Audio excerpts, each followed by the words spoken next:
Salam alaikum. Une nouvelle leçon de langue et de communication. Il s'agit de la proposition subordonnée relative.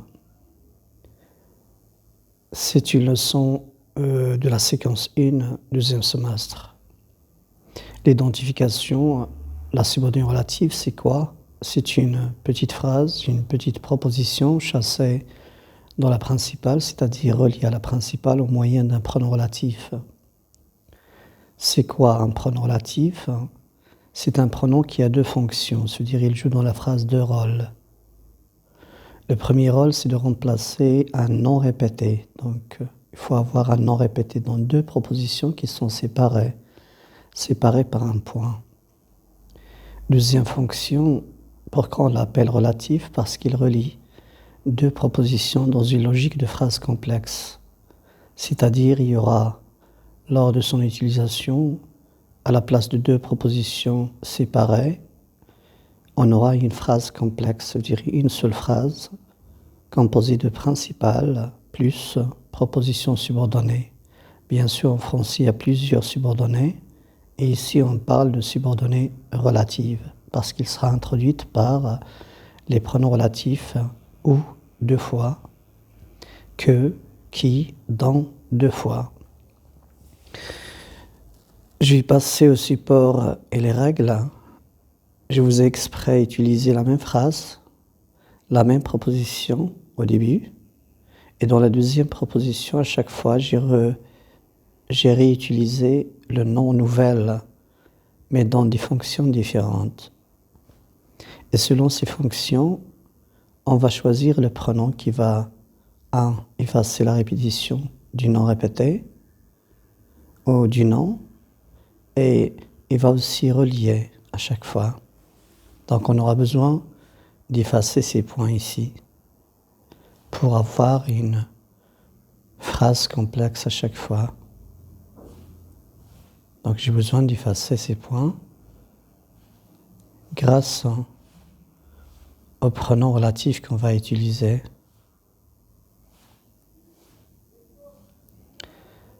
Alors selon vous, dans la première, vous avez j'ai acheté une nouvelle. La nouvelle raconte une belle histoire.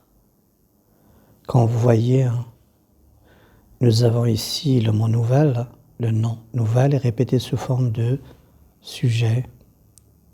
Alors selon vous, quand le nom répété est sous forme de sujet, quel est le pronom relatif qu'il faut choisir pour relier les deux phrases ou les deux propositions et en faire une seule phrase complexe? Selon vous, eh bien oui, alors si le mot nouvelle est répété sous forme de sujet, on aura le pronom relatif qui. Et on obtient la phrase « J'ai acheté une nouvelle qui raconte une belle histoire ». Quand vous voyez la phrase, et maintenant une phrase complexe composée d'une principale plus une subordonnée introduite par qui remplace le nom répété parce qu'il est en fonction de sujet. Vous comprenez? Maintenant, la phrase est phrase complexe. Je passe à la deuxième. Dans la deuxième phrase, on a deux propositions d'abord parce qu'on ne les a pas encore reliées. J'ai acheté une nouvelle, point. Guy de Maupassant a écrit la nouvelle. Quand vous voyez ici le nom nouvelle, cette fois, n'est pas un sujet, donc on ne peut pas remplacer par qui. C'est quelle fonction? Ou quelle est la fonction que le nom nouvelle joue dans la deuxième? Il joue la fonction de COD. Alors selon vous, parce que c'est un COD, quel est le pronom qu'il faut choisir? Eh bien oui, on va choisir le pronom que. Alors, je vais mettre que ici. Alors, en choisissant le pronom que à la place du COD, ce que je vais laisser que à sa place, ça veut dire à la place du nom nouvelle qui était en fonction de COD. Eh bien non.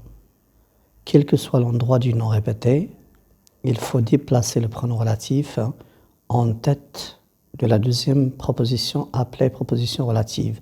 Et il sera toujours en tête. Pourquoi? Parce qu'il jouera la relation ou le rôle de la relation. Il va relier les deux propositions. Ainsi, on ne peut pas le laisser ici.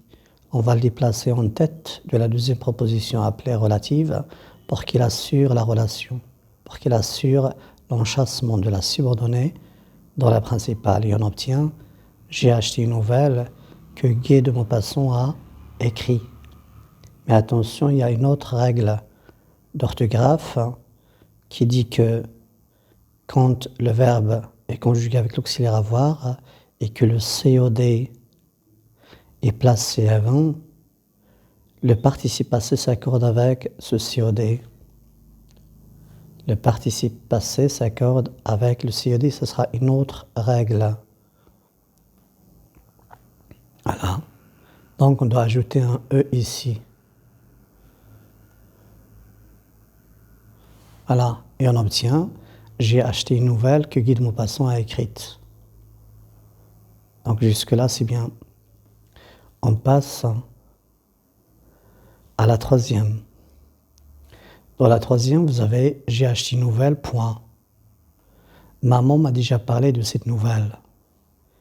Et comme vous voyez, vous avez ici cette nouvelle est répétée en fonction de COI, introduit avec la préposition de. Attention, ce n'est pas n'importe quel COI, et ce n'est pas n'importe quel verbe. Exemple ici du verbe parler, qui introduit un COI. Si ce COI se trouve que c'est un nom répété dans la principale, on peut relier les deux propositions de manière à obtenir une phrase complexe principale plus subordonnée relative. Avec quel pronom relatif selon vous? Est-ce que ou, dans, ou dans? Parce que ce n'est pas un COD, on ne va pas avoir que. C'est parce que ce n'est pas un sujet, on ne va pas avoir qui. Donc il reste ces pronoms relatifs selon vous. Eh bien oui, on va avoir le pronom relatif dans. Dans est un pronom relatif qui assure la relation entre la principale et la subordonnée en fonction de COI, le nom répété.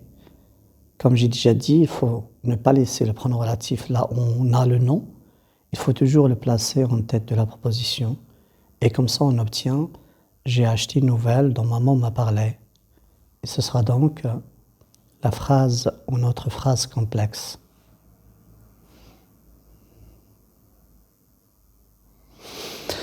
Bien, alors il reste encore trois phrases. Vous avez « J'ai acheté une nouvelle, point. L'histoire de cette nouvelle est réaliste. » Comme vous voyez ici, de cette nouvelle est en fonction d'un complément de nom. Complément de nom histoire. Alors quel pronom relatif qu'on va utiliser?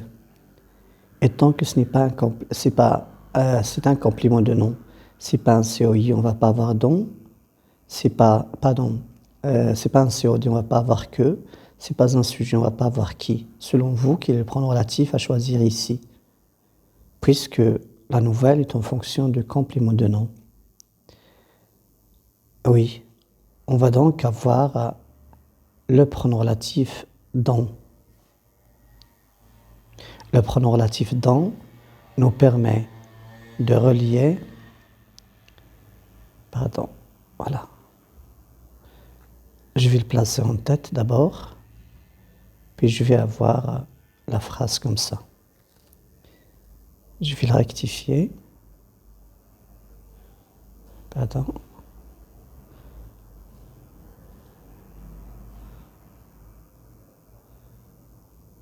Alors j'efface le complément de nom, puis je place mon pronom relatif et j'obtiens la phrase comme ça. J'ai acheté une nouvelle dont l'histoire est réaliste. D'où vient donc? Ça vient de nouvelle qui était le complément de nom, histoire qui était ici. J'ai effacé de cette nouvelle et j'ai mis donc comme pronom relatif. C'était au milieu, je l'ai placé en tête de phrase, comme j'ai dit à chaque fois. Là où il y a le nom répété, je l'efface, je le remplace par le pronom relatif correspondant et je transpose le pronom relatif en tête de la proposition pour assurer ce que j'ai écrit ici. Il relie les deux propositions de manière à obtenir la phrase complexe. Voilà. Et j'obtiens donc « j'ai acheté une nouvelle dont maman m'a parlé » ou bien « j'ai acheté une nouvelle dont l'histoire est réaliste ». Ce qu'il faut signaler, c'est que « dans » peut être un pronom relatif qui remplace le nom répété sous forme soit de COI introduit avec deux, avec certains verbes seulement, à l'exemple de parler, ou bien un complément de nom, comme ici. Il reste maintenant deux derniers exemples qu'on a en français. Ici, la phrase c'est « j'ai acheté une nouvelle », la première proposition. La deuxième proposition, le narrateur a raconté une belle histoire où, dans cette nouvelle.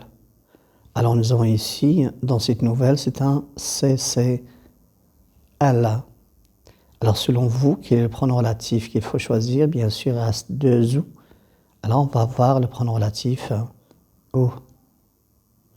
Le pronom relatif où est un pronom relatif qui permet de relier deux propositions où il y a un nom répété dans la première et dans la deuxième sous forme de CCL. Alors j'efface le deuxième en fonction de CCL et je mets où.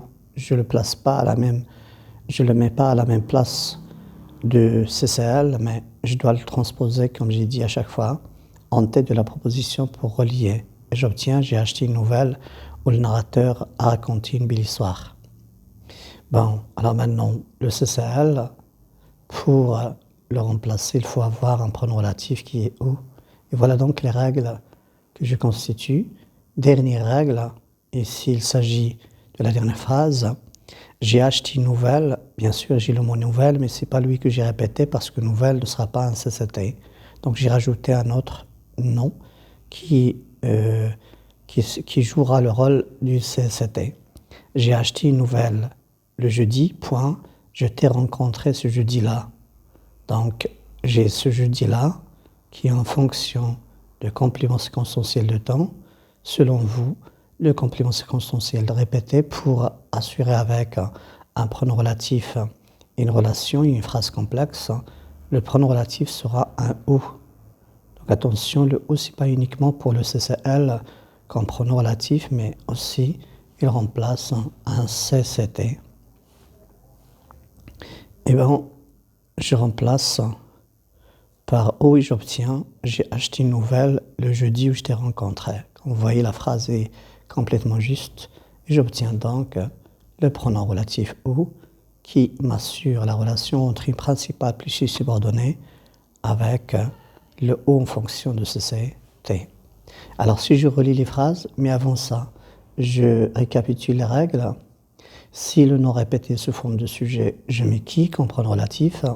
Si le nom répété sous forme de COD, quel que soit le nom, dans d'autres cas, en français, on va avoir que comme pronom relatif. Si le nom répété sous forme de COI introduit avec deux, on va avoir dont, ou bien un complément de nom, on va toujours avoir le pronom relatif dont. Donc on aura en français deux fois l'emploi de dont comme pronom relatif. Puis on a aussi deux fois le pronom relatif où, c'est dans le cas où le nom est répété sous forme de CCL ou bien en fonction de CCT. Alors je relis maintenant les transformations sous forme de phrases complexes depuis le début jusqu'à la fin et j'obtiens « j'ai acheté une nouvelle qui raconte une belle histoire ». J'ai acheté une nouvelle que Guy de Maupassant a écrite. J'ai acheté une nouvelle dont maman m'a déjà parlé. J'ai acheté une nouvelle dont l'histoire est réaliste. J'ai acheté une nouvelle où le narrateur a raconté une belle histoire. Ou bien, j'ai acheté une nouvelle le jeudi où je t'ai rencontré. Voilà comment on fait pour opérer, ou bien pour utiliser les pronoms relatifs, ou bien pour maîtriser la subordonnée relative. Bien, il reste à poser une question. Comme vous voyez, vous avez dans la première proposition, le mot répété est à la fin. Donc c'est facile, à chaque fois, si j'apprends très bien ces règles, de mettre le pronom relatif correspondant et puis pour obtenir une phrase complexe. Mais qu'en est-il dans le cas où, ou bien qu'en est-il du cas quand on a le nom répété dont la première est au début ou bien au milieu? Qu'est-ce que je vais faire? Exemple de phrase, c'est une petite problématique. Regardez d'abord la solution que je vais faire. Remarque, dans le cas où le nom répété est au début ou au milieu de la première proposition, l'exemple ici, la nouvelle n'est pas à la fin, mais au début, ou bien au milieu. S'il est au milieu de la première proposition, qu'est-ce que je vais faire? Dans le cas où le nom répété est au début ou au milieu de la première proposition, lors de l'enchâssement, c'est-à-dire lors de la transformation, ou bien l'obtention de la phrase complexe, pour effacer le point ici, qu'est-ce que je vais faire? Lors de l'enchâssement, on est obligé de couper, je dois couper la principale en deux pour introduire la subordonnée relative au milieu de la principale. Pour comprendre, vous avez la première, c'est la nouvelle est très belle. Bien. La deuxième, c'est j'ai acheté la nouvelle. Comme vous voyez, dans la deuxième, j'ai acheté la nouvelle est en fonction de complément d'objet direct. Donc, je dois remplacer par que. Ok, c'est bien. Alors, je vais remplacer. Voici la nouvelle, parce que c'est un COD. C'est un COD. Je vais remplacer par que. Voilà le que. Et puis, selon la règle, je dois placer le que en tête de la proposition. Mais est-ce que c'est fini? Si je laisse maintenant ma proposition comme ça, voilà ma proposition subordonnée relative, est-ce que maintenant la phrase est juste? Est-ce que ma phrase est juste si je laisse la chose comme ça? La nouvelle est très belle que j'ai achetée. Est-ce que c'est juste? Eh bien non. Selon la règle, si le nom répété dans la première proposition est au début au milieu, je dois donc couper la principale en deux pour introduire la subordonnée relative à l'intérieur. Pourquoi? Parce que je dois à chaque fois avoir le pronom relatif relié au nom, le premier nom sous forme d'antécédent. On l'appelle un antécédent. Alors automatiquement, je serai obligé de couper la première en deux. Et donc, comment je vais faire? Je vais la couper en deux pour introduire ma proposition relative à l'intérieur. Voilà ma principale, et voilà le reste, la subordonnée, et voilà le reste de la principale. J'espère que vous avez compris ce que j'ai fait ici. C'est une règle obligatoire à respecter. Et j'obtiens donc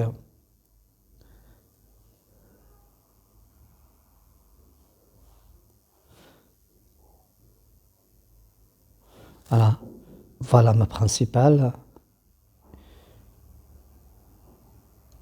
Voilà, ça c'est la principale.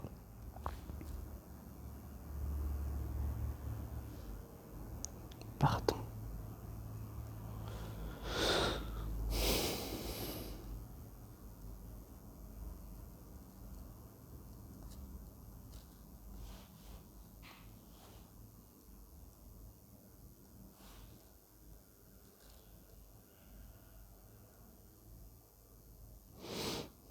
Alors, la principale, je l'ai coupée en deux. La nouvelle est très belle pour mettre la subordonnée à l'intérieur.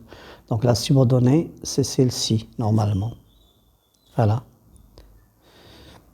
La nouvelle est très belle. J'ai acheté la nouvelle. Et parce que la nouvelle, dans la première, est au début, je suis obligé de couper, comme j'ai dit ici, on est obligé de couper la principale. On est obligé de couper la principale en deux pour introduire la subordonnée relative. Donc la subordonnée relative sera introduite à l'intérieur de la principale. La voici. Et puis, avant d'oublier, comme j'ai dit tout à l'heure, comme ici, nous avons le complément d'objet qui est remplacé par que, donc que est avant. Le verbe est conjugué avec l'auxiliaire, le participe passé est conjugué avec l'auxiliaire avoir. On ne doit ne pas oublier l'accord du participe passé. On doit donc mettre un E parce que ce que j'ai acheté, c'est la nouvelle, sous forme de que placé avant, donc je vais mettre un E de féminin.